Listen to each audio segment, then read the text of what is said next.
Assalamualaikum warahmatullahi wabarakatuh. Pada kesempatan kali ini saya akan menjelaskan mengenai materi mata kuliah pasar modal dan analisis sekuritas. Nah, pada bab 2 ini kita akan mempelajari mengenai struktur pasar modal Indonesia. Nah, struktur pasar modal di Indonesia ini seperti yang telah bisa adik-adik lihat ya. Regulator yang paling atas adalah Otoritas Jasa Keuangan ya. Ini regulator teratas ya. Setelah tahun 2015 dipegang oleh OJK. Sebelum tahun 2015 itu adalah masih Bapepam LK. Ya. OJK ini adalah lembaga pemerintah yang menaungi praktik pasar modal di Indonesia. Nah,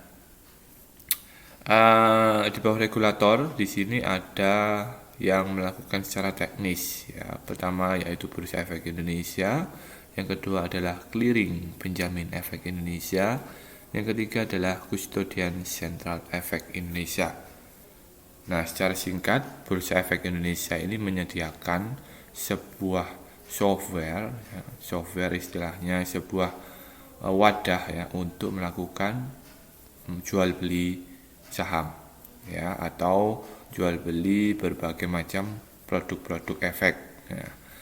Lembaga clearing ya dan penjamin ya, Clearing Penjamin Efek Indonesia ini tugas utamanya adalah menjamin bahwa transaksi ya, dari pembelian, baik pembelian dan penjualan itu terselesaikan dengan baik ya. Nah, selanjutnya adalah Kustodian Sentral Efek Indonesia. Ini tugas utamanya adalah untuk menyimpan ya efek-efek yang dibeli oleh seorang investor. Nah, di bawahnya lagi ada lembaga penunjangnya ya, penunjang dari ketiga lembaga teknis utama di pasar modal, yaitu ada perusahaan efek, lembaga penunjang lainnya, profesi penunjang, ada pemodal, dan ada emiten, perusahaan, dan reksadana di sini ya. Baik, selanjutnya peran masing-masing ya. Nah, ini sudah tadi.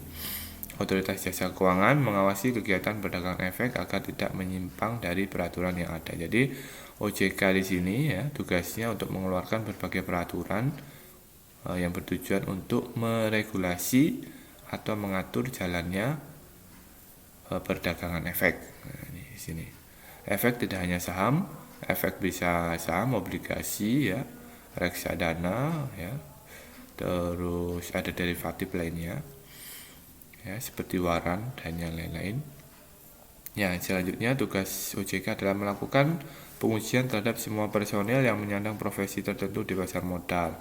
Seperti pialang ini adalah broker ya, bahasa kerennya di pasar modal. Terus ada manajer investasi dan lain-lain. Nah, kedua profesi ini ya, pialang, broker dan manajer investasi ini harus selalu diawasi oleh OJK mengenai izin berpraktiknya di pasar modal ya.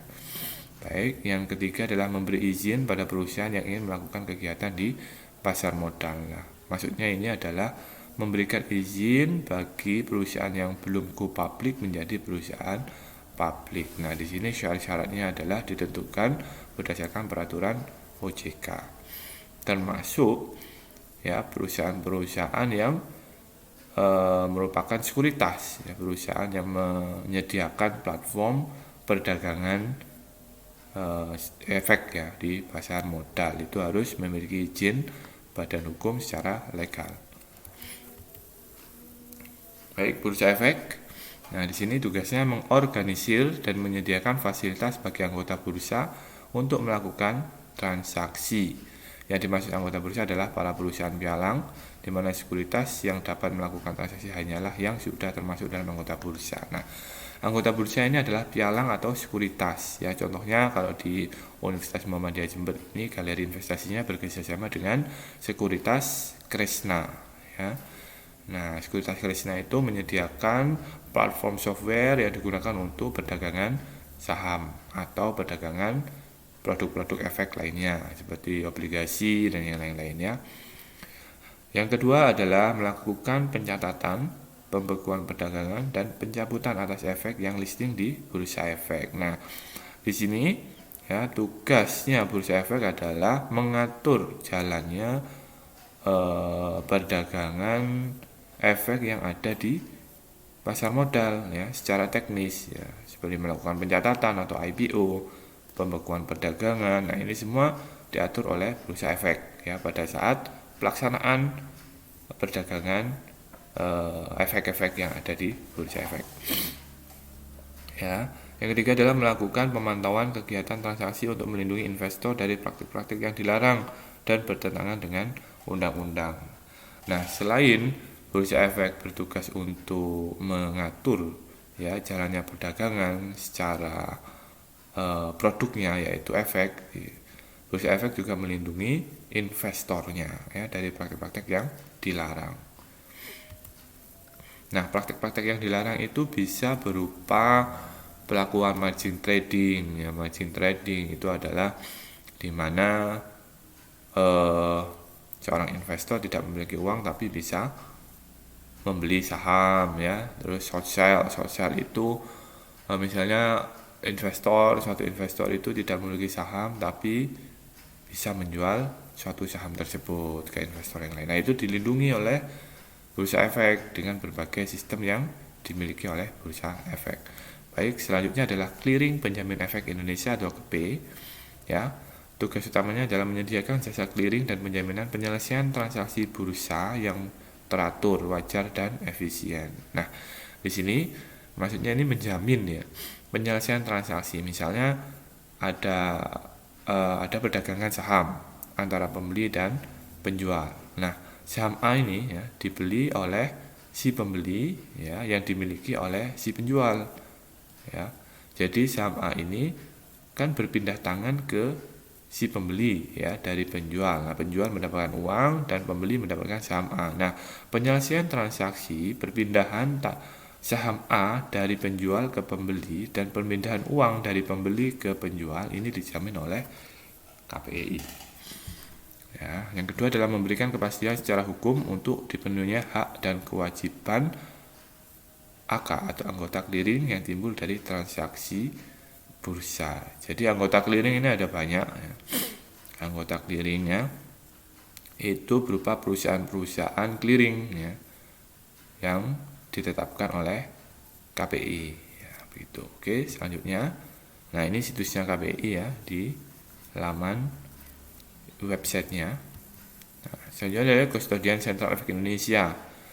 Nah, ini adalah lembaga penyimpan dan penyelesaian di pasar modal ya.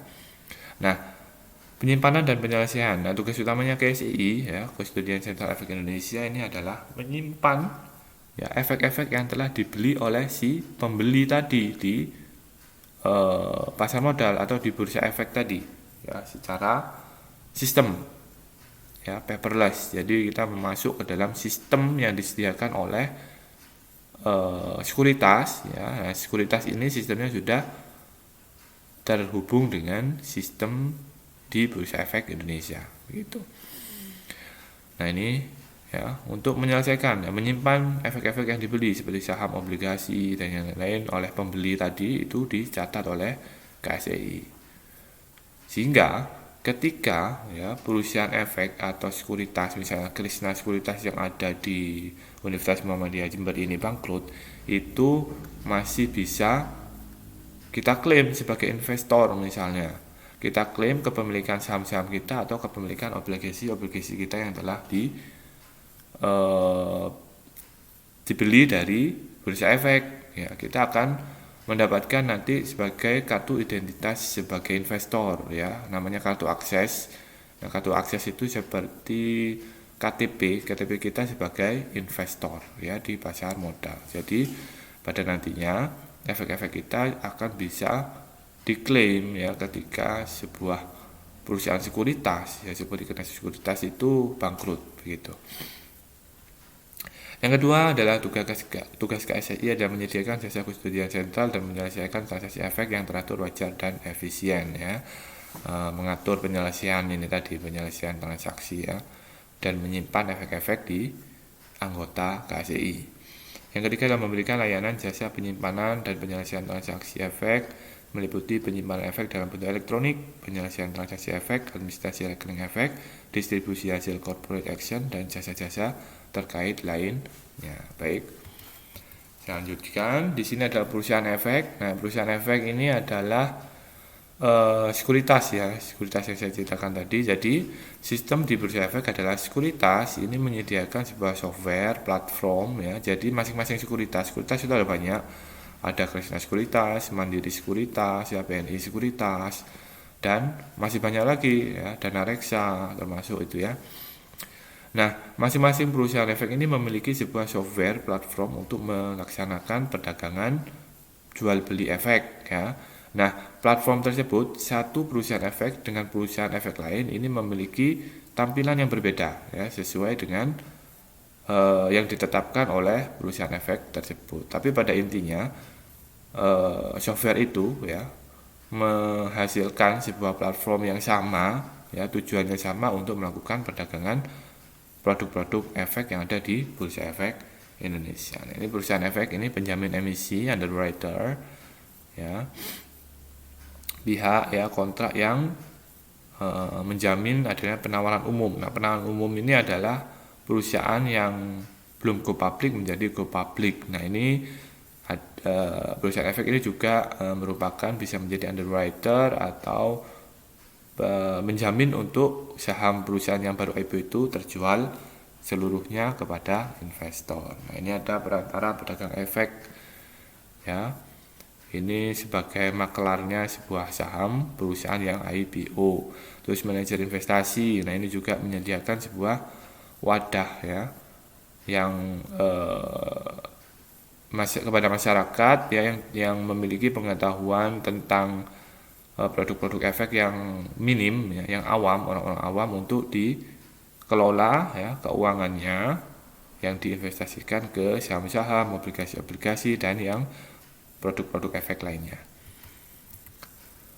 Ada lembaga penunjang ya, Biro Administrasi Efek. Di sini pihak yang berdasarkan kontrak dengan emiten melaksanakan pencatatan, pemilikan efek dan pembagian hak yang berkaitan dengan efek. Ada bank kustodian tadi seperti BNI ya, Mandiri, BRI itu bisa menjadi sebuah bank kustodian yang disahkan oleh KSEI tadi ya. Nah, yang selanjutnya adalah ada wali amanat, pihak yang mewakili kepentingan pemegang efek yang bersifat utang. Nah, ini wali amanat ya. Nah, pemeringkat efek. Jadi di sini ada pemeringkat efek, biasanya ini terjadi di obligasi ya, surat utang ya. Yang salah satu produk efek yang peringkatnya ada BBB, ada ABBB, ada AAA itu ya.